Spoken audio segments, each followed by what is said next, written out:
میرے پیارے نبی خاتم النبیین رحمۃ العالمین محمد مصطفیٰ صلی اللہ علیہ وسلم کا جشن ولادت آپ سب کو مبارک ہو۔ سرکار کی آمد کا مہینہ ہے۔ آج کیوں نہ وہ بات کی جائے کہ جب ایک محبوب کی بات کی جائے کہ اللہ کا محبوب کون ہے، اور قرآن سے ثابت بھی کیا جائے کہ اللہ کا محبوب کون ہے، کس سے اللہ پاک سب سے زیادہ پیار کرتا ہے۔ پہلے آپ یہ بتائیں کہ کبھی آپ ناراض ہوئے تو کون مناتا ہے؟ اگر آپ کے ماں باپ زندہ ہیں اور آپ سے وہ پیار کرتے ہیں، سب سے پہلے وہ آپ کو منائیں گے۔ اگر ماں باپ زندہ نہیں تو کوئی ایسا دوست جو آپ کے لیے جان دینے کو تیار ہے، ہر مشکل میں ہر مصیبت میں ساتھ کھڑا ہے، وہ آ کے آپ کو منائے گا۔ اور جب بھی کوئی پریشانی ہو، آپ کا فیس دیکھے گا، آپ کو کہے گا یار تم ٹینشن میں ہو۔ ایسے ہی ہمارے پیارے نبی خاتم النبیین رحمۃ العالمین محمد مصطفیٰ صلی اللہ علیہ وآلہ وسلم ایک دفعہ پریشان تھے، تو پھر کس نے منایا اور کیسے منایا؟ پہلے شان نزول بتا دوں سورہ والضحیٰ کا۔ ہم سورہ والضحیٰ کا ترجمہ پڑھیں گے، ساتھ تھوڑی تفصیل پڑھیں گے، ٹھیک ہے؟ ہم اس کو دیکھ کے پڑھیں گے۔ اس کی وجہ یہ ہے کہ قرآن پاک کی کوئی بھی چھوٹی سی غلطی بھی ہو جائے تو وہ غلط بات ہوتی ہے۔ ایک گناہ کا انسان جو ہے نا، گناہ میں مبتلا ہو جاتا ہے۔ تو جب بھی قرآن پاک کو پڑھنا ہے تو کچھ نہیں ہوتا، کوئی یہ نہیں کہتا دیکھ کے کیوں پڑھو، دیکھ کے ترجمہ کرو، ٹھیک ہے؟ دیکھ کے الفاظ کو پڑھو۔ والضحیٰ ہوتا کیا ہے؟ چاشت کا وقت۔ چاشت کا وقت جو ہوتا ہے یہ بڑا ہی خوبصورت وقت ہوتا ہے۔ اگر آپ لوگ چاہتے ہیں کہ آپ کے گھر میں رزق کی فراوانی ہو جائے، مشکلیں دور ہو جائیں، آپ پہ بھی رحمت ہو، تو آپ نے کرنا ہے کہ آپ نے جب بھی آپ اٹھتے ہیں، نارملی آپ لوگ 7-8 بجے اٹھتے ہیں، 8 بجے چاشت کا وقت شروع ہو جاتا ہے۔ آپ اٹھیں، اٹھ کے وضو کریں، 2 نفل پڑھ سکتے ہو 2 پڑھ لیں، 4 پڑھ سکتے ہو 4 پڑھ لیں، نہیں تو 6 پڑھ لیں۔ یہ 6 نفل چاشت کی نیت سے پڑھیں۔ آپ 8 بجے اٹھ رہے ہیں، 9 بجے اٹھ رہے ہیں، 10 بجے اٹھ رہے ہیں، بس اس دوران وہ پڑھ لیں۔ پڑھ کے دعا کریں تو انشاءاللہ ہر دعا قبول ہوتی ہے اور بڑی ہی مقبول ہے۔ خاتم النبی رحمۃ العالمین محمد مصطفیٰ صلی اللہ علیہ وسلم پہ کئی دن وہی نازل نہ ہو۔ یہ بھی شروع کا وقت تھا، وہی کا سلسلہ رک گیا۔ لوگوں نے آپ پہ تانے مارنا شروع کر دیے کہ تمہارے اوپر کوئی نہ کوئی جن تھے، اب رک گیا، اب تمہارا رب کہاں گیا ہے، اب کون کھڑا ہے تمہارے ساتھ، جیسے دنیا میں تانے مارتے ہیں۔ اور وہ اتنے ڈپریشن میں چلے گئے، اتنے پریشان ہو گئے، دل ڈس ہارڈ ہو گئے کہ اللہ پاک یہ میرے سے ناراض تو نہیں ہو گیا؟ ہائے ہائے، کیا سوچ رہے ہیں، اللہ پاک میرے سے ناراض تو نہیں ہو گیا؟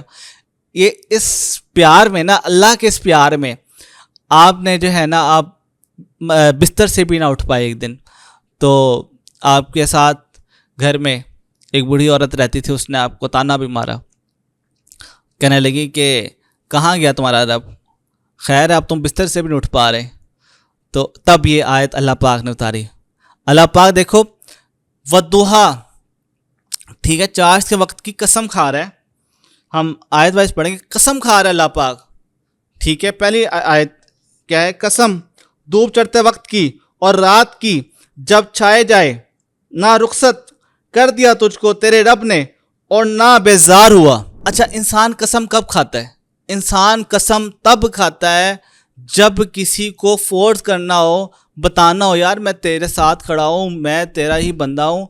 اور رب کی قسم تو چھوٹی بات تھوڑی ہے کہ اللہ پاک قسم کھا کے اپنے سونے حبیب کو سمجھا رہا ہے۔ جس طرح رات کے بعد دن آتا ہے، دن کے بعد رات آتا ہے، وقت اس طرح بدلتا ہے، اس کا مطلب یہ تو نہیں نا کہ میں ان چیزوں سے ناراض ہو گیا ہوں، رات سے ناراض آ گیا، دن سے ناراض ہو گیا۔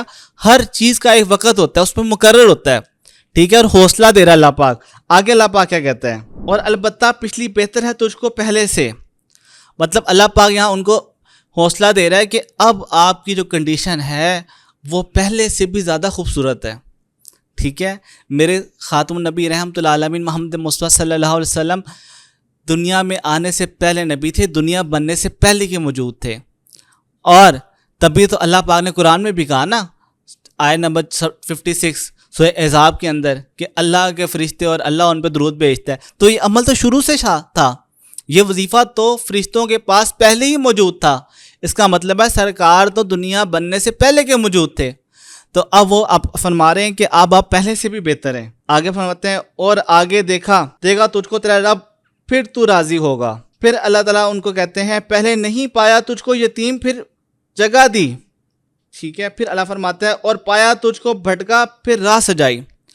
اللہ پاک خاتم النبی رحمۃ اللہ علیہ محمد مصطفیٰ صلی اللہ علیہ وسلم کو یاد کراتے ہیں کہ جب آپ پیدا ہوئے تھے تو آپ کے والد صاحب دنیا سے پردہ کر گئے تھے، آپ تھوڑے سے بڑے ہوئے تو پھر کیا ہوا؟ آپ کا سہارا کون بنا جب آپ پیدا ہوئے؟ تو آپ کے والد صاحب تو پردہ کر گئے تھے، آپ یتیم تھے۔ آپ کے دادا، جب آپ کے دادا نے دنیا سے پردہ کیا تو آپ کے سہارے کے لیے ہم نے آپ کے چاچا کو منتخب کیا۔ مطلب اللہ پاک نے دیکھو سب سجایا تھا۔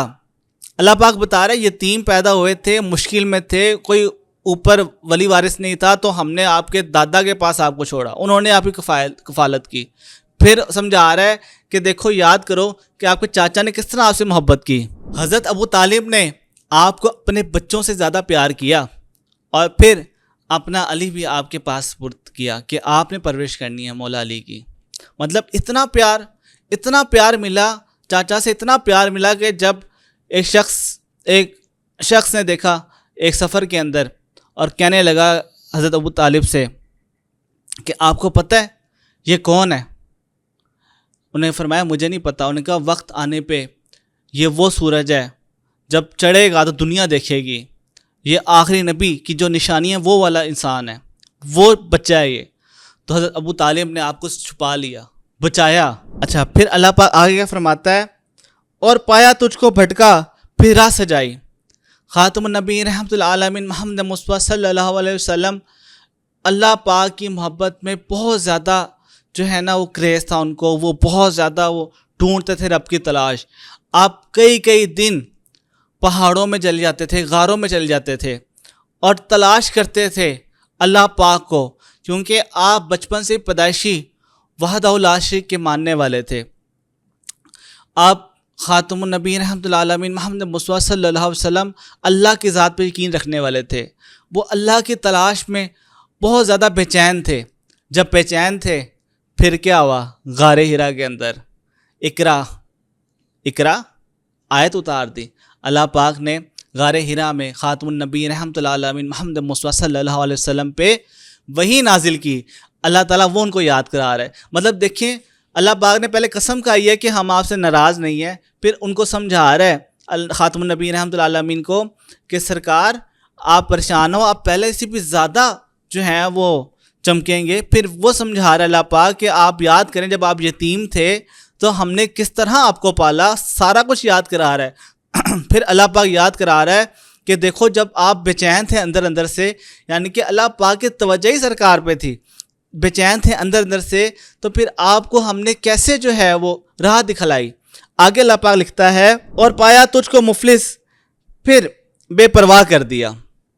اللہ پاک یہاں لکھ رہا ہے کہ جب ہم نے دیکھا کہ آپ کے اوپر مالی پریشانی آئی ہے، اماں ختیجہ سے آپ کی شادی کر دی، پھر ابو بکر بھی دیے، پھر عثمان بھی دیے۔ مطلب اللہ پاک یاد کرا رہا ہے کہ ہم نے آپ کو کہیں بھی پریشان نہیں رہنے دیا، اور اللہ پاک نے نبی پاک صلی اللہ علیہ وسلم کو خاتم النبیین بھی بنایا، رحمت العالمین بنایا، تمام جہانوں کے لیے رحمت بنایا، اور تمام لوگوں کا نبی بنایا، چرند پرند انسان حیوانات فرشتے سب کے لیے وہ نبی ہیں۔ اب آگے اللہ تعالیٰ کہتا ہے سو جو یتیم ہو اس کو مت دباؤ۔ اچھا اس وقت عرب میں ایک روایت تھی کہ یتیموں کے ساتھ نا بہت زیادہ بدسلوکی کی جاتی تھی، پیار نہیں کیا جاتا تھا، ان کے سر کے اوپر شفقت کا ہاتھ نہیں رکھا جاتا تھا۔ اسلام آنے کے بعد یتیموں کو ان کا حق ملا، پہلی بار دنیا میں مذہب اسلام آنے کے بعد یتیموں کو ان کا حق ملا۔ اس سے پہلے یتیم کو حقارت کی نظر سے دیکھا جاتا تھا، برا سمجھا جاتا تھا، کیونکہ سرکار کو اللہ تعالیٰ نے خود یتیم پیدا کیا تاکہ وہ یتیم کو سمجھ سکیں، یتیم کا دل سمجھ سکیں، اور رحمت اللہ عالمین امینی بنا دیا۔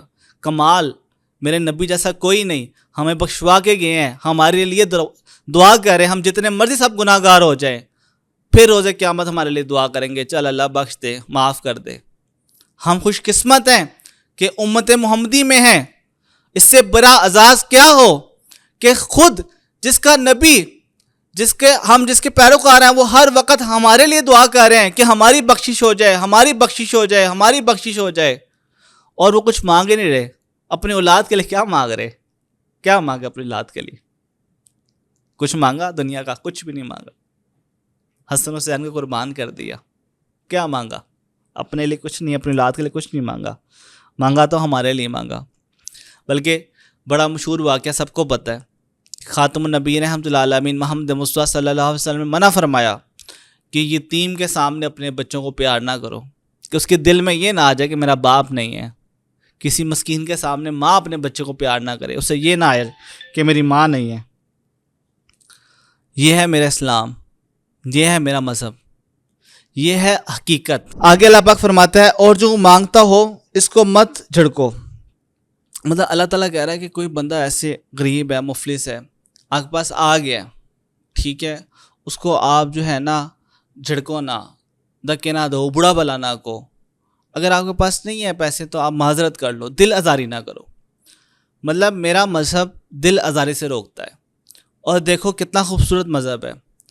اور اس سورہ دعا کو آپ نے سنا، آپ اس سے انالیسس کریں کہ اللہ پاک اپنے سونے سے کتنا پیار کرتا ہے، کہ جب دیکھا کہ ان کے دل میں بات آئی ہے کہ اللہ ناراض تو نہیں ہے میرے سے، تو کس طرح جبرائیل کو بھیج دیا، کس طرح وحی بھیج دی، کس طرح پیغام بھیجا، کس طرح آیت اتاری، پوری صورت اتار دی، سمجھانے کے لیے، دلاسا دینے کے لیے، پیار کرنے کے لیے۔ تو دنیا بنی ہی سرکار کی محبت کے لیے۔ اپنی محبت کو ایسا کرو، ان کی محبت ہی اللہ کی محبت ہے، اللہ کی محبت ان کی محبت ہے، دونوں جدا نہیں ہیں، ایک ہی ہیں۔ دیکھو جس سے اللہ پیار کرے گا، آپ اس سے پیار کرو گے تو کیا اللہ آپ سے راضی نہیں ہوگا؟ ایک لاجیکل بات ہے، کوئی بھی بندہ ہو، اس کی اولاد ہو، آپ اسے نفرت کرو گے، بندہ بھی کہے میری اولاد نال ویر ہے، میں نہیں بلاندا، آپ اسے پیار کرو گے، اس سے پیار کرے گی۔ ویسے ایک بات کرو تو کیونکہ ان کی ایک محبت کا ہے، آپ کا کوئی محبوب ہو، اس سے کوئی بوڑھا بھلا کے آپ اس بندے کو چھوڑ دو گے، محبوب نہیں چھوڑو گے۔